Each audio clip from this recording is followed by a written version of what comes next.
бо садои ин зангулаи нима шикаста омӯзгорон шогирдонашонро аз танаффус ба дарс даъват мекунад. раҳбарияти ин муассисаи таълимӣ аз набуди барқ зангулаи солҳои пешро дубора ба кор мебарад. як моҳ ба ин тараф мактаби шумораи 9 шаҳри Кӯлоб аз қувваи барқ маҳрум аст. раҳбарияти мактаб аз шабакаҳои барқ сар карда то ба ҳукумати маҳаллӣ нома зада аст. мо ба шабакаҳои барқи шаҳри Кӯлоб, ба сардори шабакаҳои барқи шаҳри Кӯлоб муҳтарам Кишваров мактуб равон кардем ки муддати манами қадар рӯз мешавад ки муассисаи мазкур қувваи барқ надорад. инҷо симхонаи компютерии мактаб аст.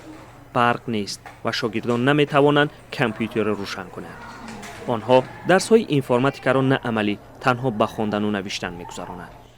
мо дарсҳои компютериро назариявӣ мегузаронем, мо онҳоро амалӣ гузаронидан наметавонем аз сабаби нарасидани қувваи барқ. дар шабакаҳои барқи шаҳри Кӯлоб набуди қувваи барқ дар ин мактабро тасдиқ карданд. наврӯз Кишваров сардори шабакаҳои барқи Кӯлоб гуфт мушкил дар симҳои мактаб аст. ӯ гуфт ки кормандонаш аз пайи таъмири он ҳастанд, аммо дақиқан нагуфт чаро дар як моҳ қувваи барқи мактабро таъмир накарданд. дар ҷавоб онҳо ба мо дар мактаби мо ҷавоб гардониданд ки мо бо сабабе ки яъне таҷҳизоти лабораторӣ надорем ё ки корношоям аст, шумо метавонед ба барқи тоҷик муроҷиат кунед. мактаби рақами 9 дар маркази шаҳри Кӯлоб ҷойгир аст. 1300 хонанда дорад, дарсҳо дар ду баст мегузарад. ҳоло дарсҳо дар ин мактаб бидуни қувваи барқ ҷараён дорад.